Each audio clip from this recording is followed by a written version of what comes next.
Well, hello and good morning to our listeners from around the world. I want to welcome you again to another edition of This Morning with Soulivity. We have a fantastic show today. I can't wait to tell you about all these fantastic things that we're going to be talking about. That's part of our really great Motivational Monday show. I know you've been waiting all week for this. But before we get to that, I want to introduce to you my very special and amazing co-host, Teresa Greco. Good morning, Teresa. Good morning, Brian, and good morning, everyone. Now, how was your weekend? It was nice. We had a birthday party yesterday that we Oh, put together really? with family. Yeah, that was lovely. Oh, wow. So what was the age? 19. Nine. And my Oh daughter, my gosh. yeah, my daughter's was 21 on Saturday. We didn't do a party for her, but there were still some special things that happened. Wow. Can I even remember 19? I know. I don't think I do either. It's like that seems like a lifetime ago, you Mhm. know. So much fun, hanging out with your friends, no worries in the world. Mhm. Everything Mhm. is paid for, no Yeah. bills. But that was lovely. So you had a good time. Yes. Yes. Yeah, You? we I mean it was hot here. But yeah, we had a good time. We just kind of it was more relaxing this week than anything. Which was fine. Um, but we kind of hung out and said, did our stuff and then kind of chilled out yesterday and got ready for the work week. So, but yeah, it was all good. It's all good. Nice. Yeah, yeah, yeah, yeah, yeah. Um, Anywho, are you ready for our motivational Monday week? I am so ready because it sets my week off on the right foot. So I am so ready. Woo-hoo. I love it. I love it. I love it. I love it. Well, listen, before we get started with our motivational Monday stories, as usual, with our viewers, listen, you're part of this conversation. And so we want your questions, your comments, your thoughts during the broadcast. You can just post them directly to the live feeds, either on Facebook or YouTube, and we will get you in the conversation. Um, there's so much good news around that's in the world. It's one reason why we do these motivational Mondays, to let you know about stuff that you really don't know about a lot of times, and it kind of warms your heart, gets your spirit moving in the right direction. So Exactly. exactly. So listen, why don't we get the party started with one of our first stories. And this is going to be coming from, I believe it's coming from the Washington Post. And this is, and it goes a little something like this. When OT Harris started chatting with his new mentor, Kevin Faddis, it quickly became clear that they had already met 18 years previously. Harris is participating in Knoxville Summer in the City intern program and was assigned to the fire department, where Faddis is assistant chief. Now, Faddis asked Harris about where he lived, and Harris mentioned the street he grew up on. Now, Faddis said he delivered a baby there, and Harris, who knew the first responders, helped his mom while she gave birth at home, shared that to him. Harris was born on January 1st, 2005, and Faddis told the Washington Post he still remembers holding Harris in his arms and hearing his first cry. With jobs like ours, you don't get a lot of time to relish the moment, he said. You're always off to the next call. It's a real treat for us to get to know the young man we helped bring into the world 18 years ago. Now, how cool is that? I know. It's like how things are so cyclical. I was like, are you serious? Mhm. So So, yeah, so this guy, I mean, man, this guy delivered this baby. They're He's amazing. baby, and then he becomes a mentor to them, to the same kid. Um, Hmm. um, and how it kind of all came about, just um, in universal, divine order, Hmm. you know. Hmm.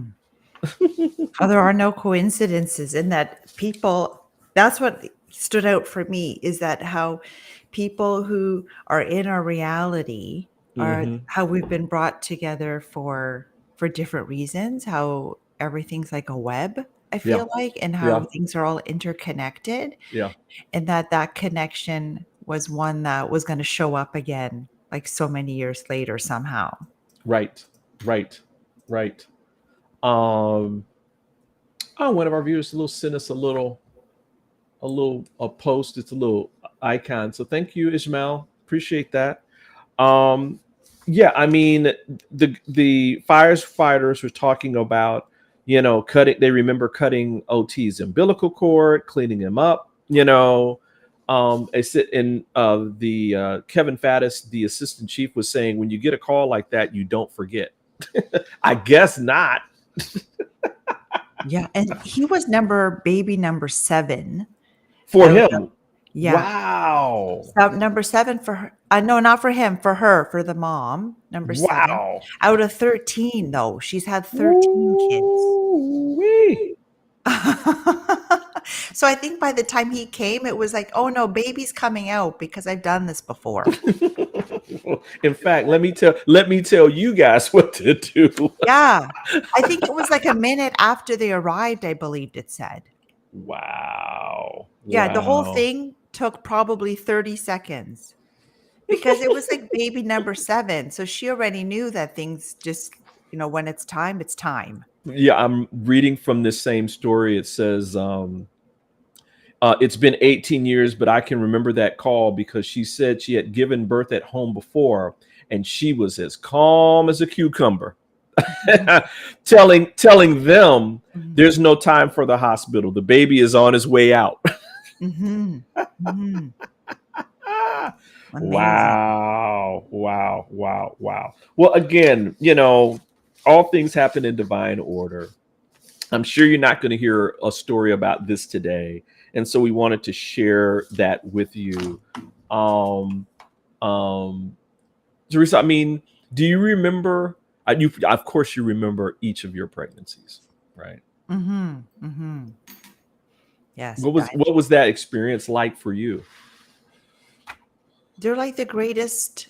Luckily, my pregnancies were pretty normal, Uh right? huh. That's not always the case. I did have morning sickness, so that's not Oh. always fun. That Hmm. lasted so many months, but overall, they were pretty regular. So I think when people have complications and there's some issues, then it can definitely be harder. But overall, No, I recall them to be pretty good moments. no encounters with fire departments or Yeah, anything. exactly. No, no, no, mine, thank goodness, followed just a regular path. But I think what's also cool about this gentleman is how he is able to take part in this particular summer program. Yeah, So yeah. Knoxville's Summer in the City program is an 8-week paid internship that allows Wow. participants from the ages of 16 to 22 to get a close-up look at various city departments. And although Wow. he is not headed in the fire department direction, because he's Hmm. going to university in the fall, that this was an opportunity that he was able to participate in, make some Hmm. money over the summer, and already he's having fun learning about water pressure and Hmm. how the hydrants work, and so he's having fun being on the job, going out to calls with them. So it's a wonderful opportunity for anyone that maybe might be in that area Hmm. or has programs similar to that. Wow. As I'm reading this, I have a couple of thoughts. First and foremost, congrats to him for taking the initiative to apply for something like this that's going to help gain him more experience for his life and his future.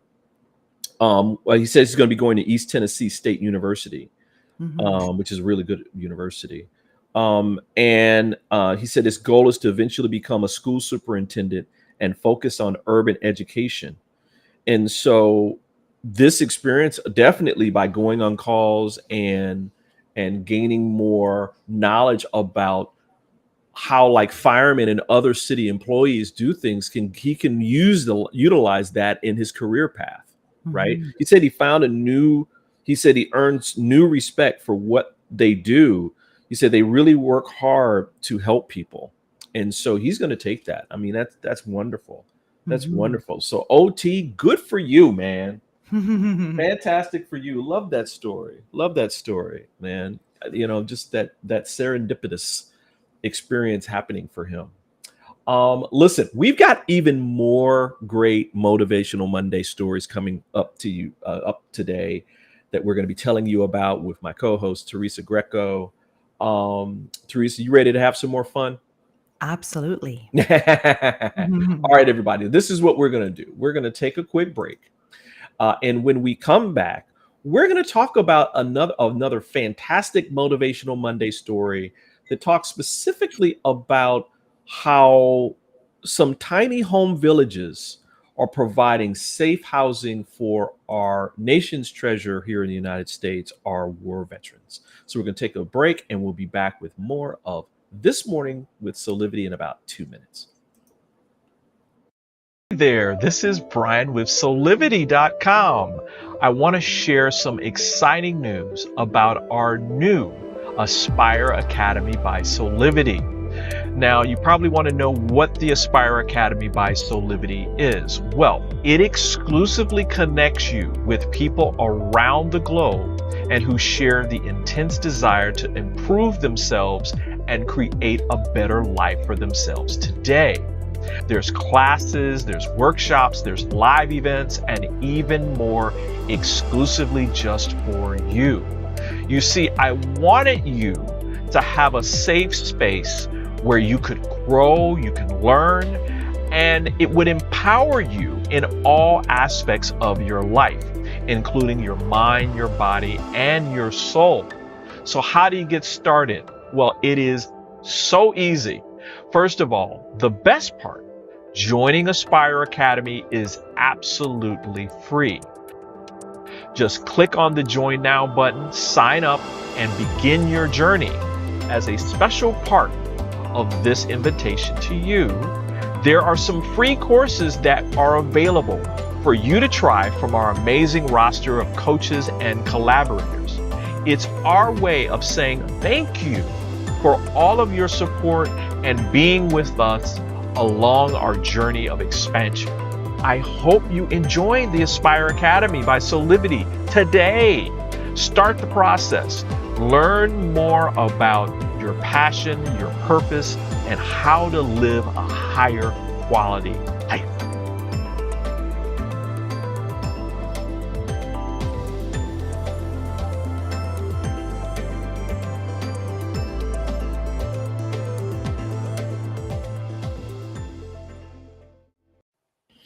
Yes, yes, yes. Go check out our Aspire Academy. You can go to aspire.soulivity.com and you can learn more about all the great classes that we have, including some classes from both of us that are absolutely free. How you doing, Teresa? Awesome. Yes, yes, yes, yes, yes. That's what I want to hear. Listen, this is our Motivational Monday show. As always, we talk about great things that are happening around the world that you might not know about that's going to actually give you a little pep in your step this morning and throughout the week. So let's go to our next story. Let's see here. Yeah. Tiny homes are one of the tools being used to combat homelessness, and a proposed bill could lead to more veterans receiving keys to their own places. It's estimated that there are 33,000 veterans in the US who do not have permanent housing. And nonprofit organizations like Operation Tiny Home are building tiny home villages to house them. Many of the homes are under 500 square feet, so dozens can be placed on different lots. In May, a bipartisan bill, the Havens Act, was introduced in the House of Representatives, which for 5 years would allocate $20 million annually for the development of 5 tiny home villages. To receive funding, developers would have to ensure the residents receive job and financial training, mental health support, and other social services. When it comes to getting vets off the streets, this is not just putting a band-aid on it, but actually demonstrating what a comprehensive solution can really look like, says Jack Griffin, spokesperson for Operation Tiny Home, who told Insider.com earlier in the week. So another great story. Thank you, Insider.com, for doing this story and so that we could actually talk about it today. So again, a wonderful idea that's come to fruition, Teresa, around supporting veterans across the United States. And so this is, I feel like me being Canadian, I Yeah. hear some stories around veterans and some Yeah. advertising too that comes up. Yeah. And what happens to the veterans that after they've done their service, a lot of them, I mean, are they not compensated while they're like doing like their years of service So, so that when they come out, they have, two legs to stand on to be able to buy themselves a home or you like what, know, how does it work exactly that I feel like I hear a lot of stories where they're like left in the lurch or something? well, there it all depends upon the the life experience of the veteran themselves. You've got veterans who have mental health issues.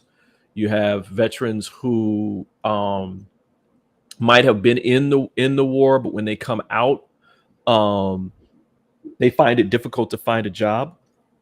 Mm-hmm. There is medical care that is provided through the VA, but even then, you will hear from people who say that it's like a laborious process. It's really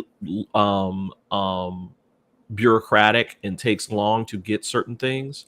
Mm-hmm. Um, and so it's not the way that I think that it should be, where people who've gone off to war and to put themselves in harm's way to fight for whatever cause it was, freedom for other countries, supporting, um, um, other initiatives. When they come home, they should just be taken care of. Period. In my Mm-hmm. opinion, Mm-hmm. that this stuff should already be there. But the Mm-hmm. fact that um, um, that you've got Congress now in a bipartisan way that's trying to solve these issues that have been around for a long time. I mean, I don't know if you saw the movie Born on 4th of July. It was probably one of Tom Cruise's most remarkable performances he's ever done. And it talks about the fact that when he got out of the Vietnam War, I mean, he was injured and homeless, Wow. as a veteran. And so, you know, it's one reason why I wanted to bring this story up, today, Teresa, because you bring up a very good point. It's like, you know, these guys go off the war. I mean, yeah, they're paid while they're in service, but that is paying for, certain things. Maybe they're taking care of families, and Mm-hmm. but when they come out, they've got to go back to work a lot of times. And unless they're retired and they're getting a military pension, but you have to be in for a good while to be able to do that. Mm-hmm. Mm-hmm. And if you have issues like this lady named Ida Yeah. that they've mentioned Yeah. that has PTSD Right. and is among the 33 1,100 veterans who've struggled to find a safe and affordable home, Right. I feel like this is the least Right. that could be done for them, to give Exa- them a tiny home instead of having them maybe living on the streets and in tents mhm. and other living conditions that just, aren't humane in a lot of cases. I will say this, and I hope this doesn't come off as negative, but um I think sometimes when we, the fact that they're building these tiny home villages is great, right? Mhm. Because they're getting the veterans off the street. But the other unintended consequence of this is you're concentrating all those people who have a certain demographic in one place. You know Mm. what that's basically called, and out of history? It's called a ghetto. I mean, it's not like bad. I mean, a ghetto just means that it's part Mhm. of where it's all one group of people living in one thing, like a quarter, like the French Quarter Mhm. in Mhm. in New Orleans or whatever. Um, I think part of the issue has always been that veterans needed to be reintegrated into society, and that we needed to support them in that, not necessarily build houses and have Mm. them be Mhm. apart from rest of society. I mean, I'm Mhm. glad that they're giving them health benefits. I mean, like mental health training and job training and all that kind of stuff. Maybe these tiny home villages become more of a temporary kind of thing, and they're Mhm. not like permanent, because I don't think that that's the solution. We need to bring them home, bring them into the melting pot, and have them be, you know, um, celebrated, and with compassion, and have them integrate with the rest of us, in a better way. I think it's probably tough, as you said, when they come home and they have mental illness or physical disabilities because of Yeah, what's happened to them. yeah, So I think it's harder then to maybe integrate in because then they really need the support. So one thing that they've just said here at the end of the article is that it said it's not just putting a Band-Aid on it, but yeah, actually yeah, demonstrating what a comprehensive solution can look like. yeah. And so I guess they're going to have to see how this plays out in a Right. sense, because it may look like a comprehensive solution Yeah, as yeah, you're suggesting, yeah, but, and this hasn't gone all the way through exactly for yeah, the yeah, $20 million over a 5-year period to y- develop these, yeah. to actually see how, it evolves, and if it evolves into exactly what you're talking about, then it may not necessarily be the right solution. Absolutely. I think this is a step in the right Yes, direction. absolutely. I think that the idea of, in terms of the comprehensiveness of this, I think is a really good on track kind of thing, where they're giving them the training, the mental health services, and it's all provided. It's right there for them. And at the same time, I think, being an African American, when you house people of a certain demographic in one area, you're concentrating everything in one area. So, like poverty, for instance, Mhm. we're knowing now, based upon studies, and even my wife is part of this whole thing of having mixed income, kind of communities, is a really positive one, because you're not concentrating things in one specific area. And so I just want to make sure that I hope that as they do this, they're looking at it, they're looking at ways to improve it, and Mhm. help these veterans integrate into society. So we're gonna make sure that we stay up on top of this, and see what unfolds in the near future. Another great story, though. I mean, I'm glad that they're taking care of our vets. Yes, They yes, need they to. I really need mean, to. well, more great stories for Motivational Monday coming up. But we're going to take a quick break. And when we come back, we're going to be talking a little bit about, um, something that's, I'll just put these three things out there: kelp, nuns, and polluted water. So we're going to talk about that when we come back in just a second with more of This Morning with Soulivity. Are you ready to take that first step towards true, unwavering inner happiness? Are you like thousands of people who have everything they need, not want, but need, and still can't seem to find happiness and fulfillment in their lives? If so, the Steps to Happiness show is for you. On my show, you will learn about the principles and practices that lead to true inner happiness. Because guess what? It isn't found in our external environment, but within ourselves instead. Together with my guests, we will explore the latest physical, mental, emotional, and spiritual well-being practices. And together, we'll advise you on the actionable steps you can take towards a happier, more fulfilled, authentic life.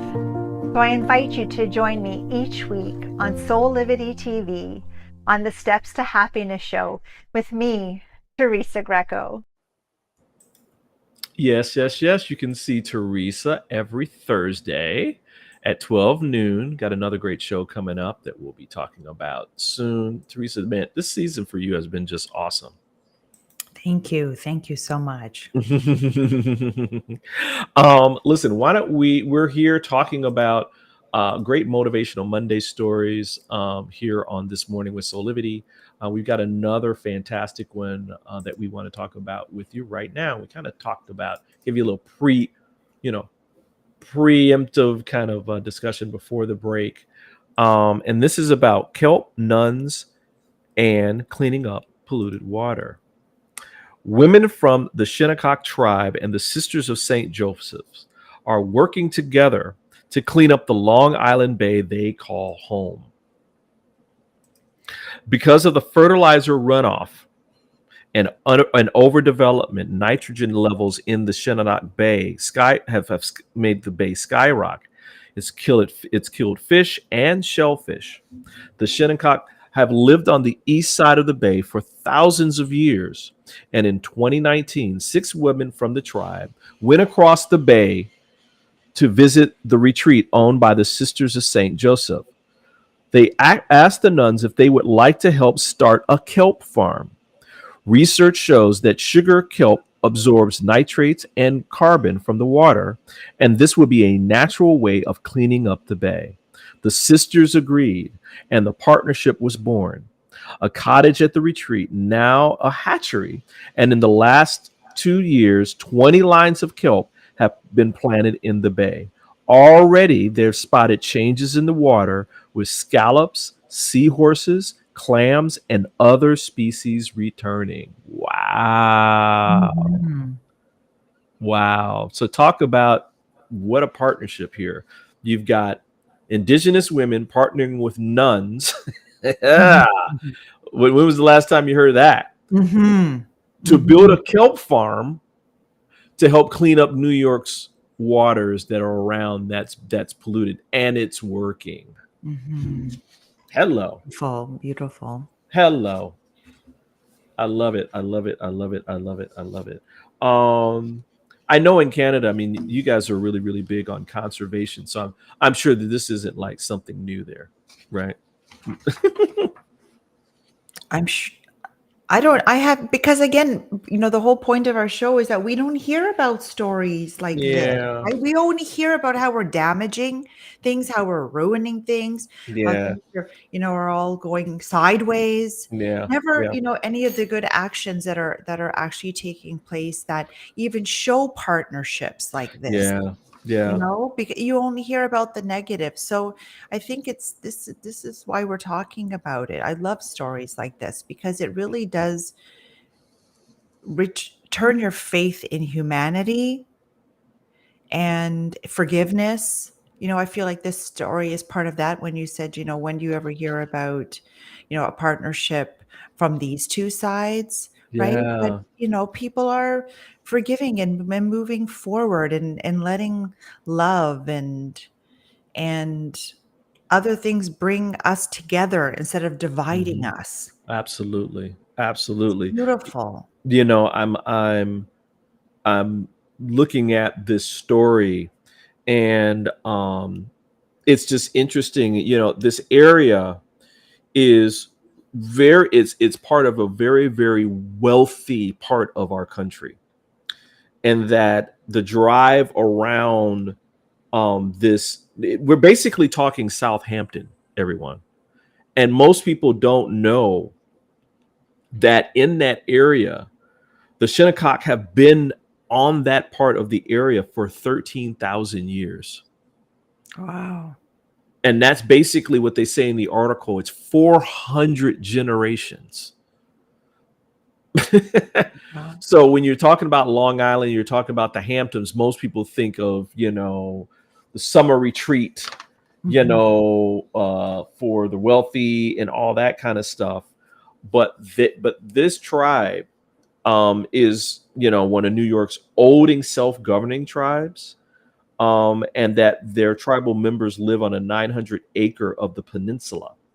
And so, they were really, they were really concerned about what was happening around them.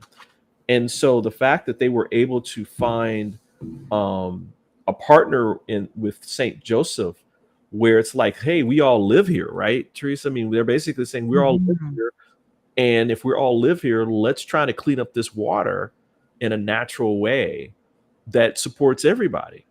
Hopefully, some of those rich folks down the way will also put in some money and some resources, or even pitch in a hand to help, because they benefit from this as well.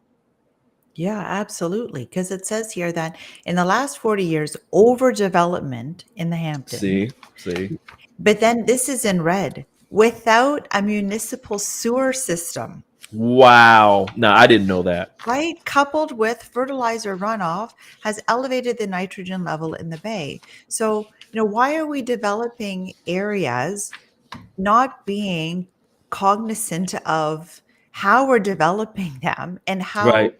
we're impacting nature in the Wow. process? So, a lot of what's happened here is because of this overdevelopment. Mm-hmm. And Mm-hmm. I hope that, they, as you said, that some of those people that live there, wealthy people, Right. and whatever other structures or systems are in place, do become aware of how they should also be pitching in to Y- this. Exactly. At the near the end of the article, and we'll be posting all this stuff to our live feeds so that everybody can kind of read through it on their own leisure. At the end of the article, it talks about that in a good thing, that back in March, the kelp farmers were awarded $75,000 to expand their kelp farm. Now, how many people in Southampton could actually donate $75,000 themselves, Hmm. or Hmm. pull together $1 million or something like that to support this effort that actually supports them as well? So, you know, I just want to make sure that people understand that while this is a really good story and we're really happy about it, and we're happy about the partnerships that exist, um, we can do more. We can do more. And this is just my opinion. I would love to know your opinion as well. But Teresa, it's just, you know, you know, there's no sewer lines and like that in. Hmm. I just didn't know that. I had no idea. I had no idea. That's crazy, actually.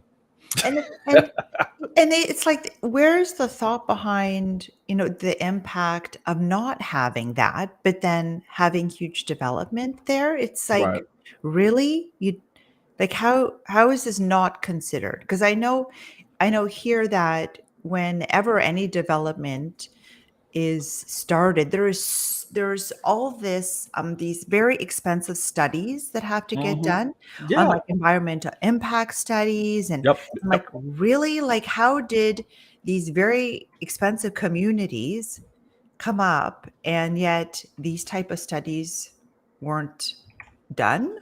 Yeah, it kind of makes you kind of scratch your head. Um, but at the same time, you start thinking and start theorizing around that because of the fact that it's, this is where very, very wealthy people live, right? And so, Hmm. um, did they, was that part some of it, right? Mhm. Mhm. Where, was there something going on where, people got in the way of some of this Mhm. stuff, right? Not one of cast dispersions or anything like that, but it just seems pretty interesting that a wealthy community like that wouldn't have wouldn't have like really installed plumbing, I mean, and a sewage infrastructure and Mhm. all that kind of stuff. It just sounds a little weird to me. But anyway, that's just my thoughts. Again, we would love to hear yours. Go ahead, Teresa, real quick. I love also how nature has elements within it that keep things in Yes. balance, right? That, Yes. even though there's too much nitrogen and carbon, I think it was, Hmm. Hmm. in the water, that there are the solutions also in nature, right? And the solution being this sugar kelp that has to be babied. Do you know the nuns are even singing to the little seedlings Oh my goodness. because they've Wow. heard that, I guess, like sound sound therapy, and which I believe when we give love to anything, right? Because it's all energy, but yeah, they are showing love, and the kelp is doing so well that they Wow. continue to do it. At the very beginning of the story, it says that the nuns were on a Zoom call, were singing to The kelp. and it says they played the flute, recited poetry and prayers Wow. See, see. to the kelp seedlings so that they would grow big and healthy. And so they are doing, it is doing very well, the hatchery. Which, Wow. even that word, I was like, oh, it's called a hatchery. That's Hatchery. so Right, right, interesting. right, right, Yeah. right. This like that. This is their babies, and they're growing them. Well, I love that. I love that. I love that. Listen, we got to take a quick break. More stories like this coming up. We got one more to go, where we're going to be talking about a extraordinary adoption. I think you're going to Mhm. like it. So we're going to be back in about 30 seconds. 6 years ago, when I started Soulivity, my vision was to support everyone in improving their life through the discovery of their passion and purpose, so they could become the best version of themselves, to battle fear and ignorance, and create a better world today. Get inspired to live your passion and purpose. Visit Soulivity.com now. And we're back with more of This Morning with Soulivity, where we are talking about motivational Monday stories that are help get you started and get your week started for a perfect life. Listen, we just got through talking about a great story about nuns and nurse and indigenous people in Long Island. Want to move to another fascinating story that comes to us from the Good News Network. When Shireen and Wilson Carabello and their 5 kids moved to New England to Texas, moved from New England to Texas in March of 2022, they were instantly welcomed by a new neighbor who soon became part of their family. Shireen said any fears she had about moving disappeared as soon as 82-year-old Paul Callahan greeted them at their new home. The Carabellos learned that when Callahan's wife died 6 months earlier, um, and quickly formed a bond when Callahan was coming over with tools to help Wilson make repairs or ride bikes with the kids. They all hang out every day, and Callahan is invited to every family holiday and barbecue, even receiving gifts this Father's Day. Everyone feels at ease with each other, and the kids have another person to dote on them. They play with him a lot and call him Uncle Paul, Shireen told Southwest News. He's got stories for days. Don't let me start crying. Don't let me start crying. Just to let people know, um, they literally basically adopted this their neighbor, this elderly man, as part of their family. I mean, he's like, it's not like they're friends or something like that. No, they're like family, that where he's taken on a role of de facto grandpa. What do you, I can see your smile from here, Teresa. Yeah, you should see the smile on these little kids in this picture too. They are utterly adorable. Oh my God, their smiles are so cute. And then there are some other pictures of him, pushing the kids in the driveway. And Yeah, yeah, that apparently they do things a lot together. yeah. The Carabellas were saying, because I mean, New England is a lot different than Texas. And they said, I mean, we said a little bit of it in the opening, but they were really apprehensive when they moved into this new neighborhood in Texas. And that, Uncle Paul, the Grandpa Paul, really played a huge role in making them feel really at ease. Mhm.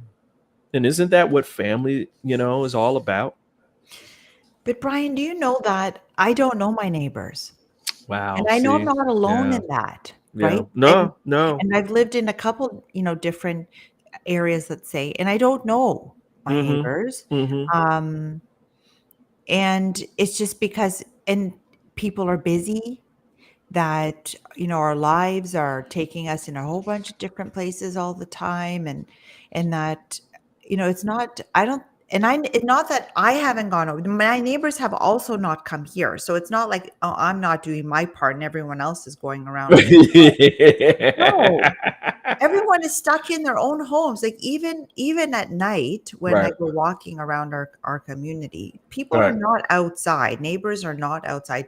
Not to say I don't ever see it, but it's not a common practice. Right. I don't believe Right. for us to go around really leaning on our neighbors the way I feel like people did in the past. No. Yeah. We knew when I was growing up, we knew every single, almost every single person on our block. And that, if anything happened during, like, while we were outside or playing like that, the neighbors would come out and help us, right? It didn't matter who it Mm. was, right? So if our parents weren't around, our next door neighbors would help, right? Mhm. Or down the street would help. We went on vacations together, Wow. you know. But nowadays, it's like, well, luckily, where we live here in Washington D.C., we do know a few of our neighbors that are around. We don't know all of them, but we do know a few. And you're right, things have kind of changed around that, where um, you know people move into their houses and they isolate, and you might see them out doing something and you wave hello or whatever, and they may wave back, but that's about the extent of it. It's not like we're going over each other's houses. We're not like communing. We're not doing any of that. No, we're not. And so that's why I think that this is why this story also stands out too, Mm-hmm. because as you said, he was instrumental in having them feel comfortable in their new home, their new neighborhood. And I think it also just speaks to this generation of people, this demographic of people, that the Mm-hmm. elderly are so special in so many ways, but in particular in really bringing these kind of old school traditions to within our families, and obviously now within our communities too, because I grew up working in a long-term care facility for 10 years, and I loved my time there because they are very special, Yeah. and they have so much knowledge, and there's a compassion that and a patience too that I feel we don't often see in the younger generations. Mm-hmm. And so for me, I was like, oh, it's not a wonder that this guy is super friendly, super helpful, like Yeah. super sweet, Yeah. because they really tend to be like that Right. Right. in my experience. You know, and I encourage everybody to kind of um read this article. We posted it in our chat. He said that um that when his wife died, and his wife died 6 months before this family moved into the neighborhood, that the Carabellos believe that their family provided an important refuge for Paul. He was already outgoing and that kind of thing, but um, you know, that Paul is the last of his siblings who have all passed away. So he's the last member of that original nuclear family. So, this was a moment for him where he created a whole new family for him. And so as he goes into the twilight of his existence on this time of the planet, he has the support and the love and the sense of family that he needs to be able to move on with some peace, ease, and grace. So what a wonderful story. What a Mhm. wonderful story to end our Motivational Monday on. Teresa, thank you. Thank you for being here. Thank you, Brian. Thank you. Thank you. Again, this is how we do it on Mondays here at This Morning with Soulivity. Listen, we've got some real shameless plugs that we're going to talk about right now. Teresa, you've got a really special program that you're offering through our Aspire platform. Can you talk a little Mhm. bit about that? Yes, so I really encourage people to check out the mental freedom course on Aspire, where it is a 6-week program where every week you learn a different tool that helps you to help yourself. So there isn't a single situation that isn't going to come up where you're not going to have a tool to be able to give yourself more peace and mental freedom to work through it, to view and reframe the situation so that it doesn't plague you, thinking on and on about, Yeah. why did this happen? And Yeah.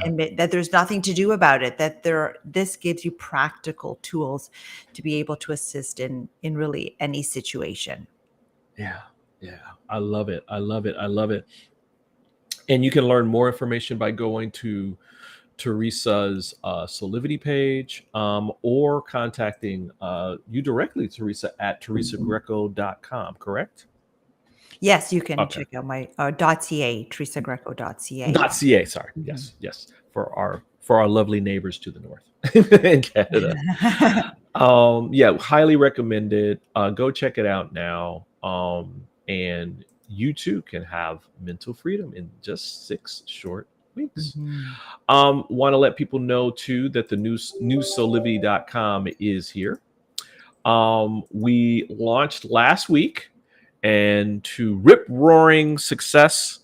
Loving every minute of it, loving the new features. I think people are loving it too. So go check it out. Go to soulivity.com, and you too can be part of the new reimagined platform for your passion, purpose, and high quality living today. Um, any other final thoughts from you, Teresa, about for like thoughts that you're thinking of that you can give people for the rest of their week? I just feel like for me, these stories today and a lot of the ones that we talk about on Mondays really renews my hope Yeah. in humanity, in the Yeah. goodness of Yeah. humanity. Because, one week we shared about a study that actually shows that it's not as bad as we think. We think that Right. we're Right. declining Right. and immorality is going down, but it's actually not. Right. And so I feel like these stories really just always continue to renew my hope Hmm. in the goodness of humans for them, towards each other as well as for the planet. Oh, well, Environment. I'm going to say ditto to that. I mean, this is why we do this, right? Um, we want to make sure that we're empowering people every single day. And that Mondays for a lot of us, especially those of us who are working, you know, jobs that take us Monday through Friday, that Monday is an important day to get the week started out in a certain mental frame, and spiritual frame. And so these stories are here to help you uh, prepare yourself and get you moving in the right direction for the rest of your week, so you have a fantastic week. So again, thanks Teresa for being here. Again, this is how we do it every Monday for our Motivational Monday shows. Tomorrow we're going to be talking about joy with Helena Goldstein, who is the co-founder of Joy Keepers, along with our co-host Sheila Applegate. Going to be talking about planning trips with joy and what does that mean. So Hmm. also want to remind you to please follow us on social media, and join our mailing list by visiting the This Morning with Soulivity site today at soulivity.com/this morning. Also, on behalf of all of us, I want to thank you for joining us for another episode of This Morning with Soulivity. We hope that you come back and join us every weekday at 8 a.m. Eastern for our live show. And you can listen Thursdays and Fridays at 9 a.m. Pacific time on KMET 1490 AM radio. We will see you next time. Bye for now. Bye, everyone.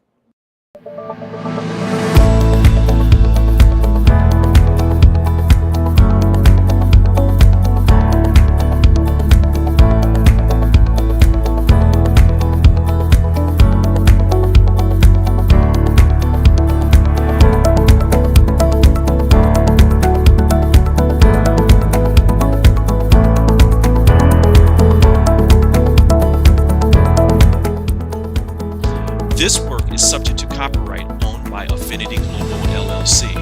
Any reproduction or republication of all or part of this is expressly prohibited unless Affinity Global LLC has explicitly granted its prior written consent. All other rights reserved.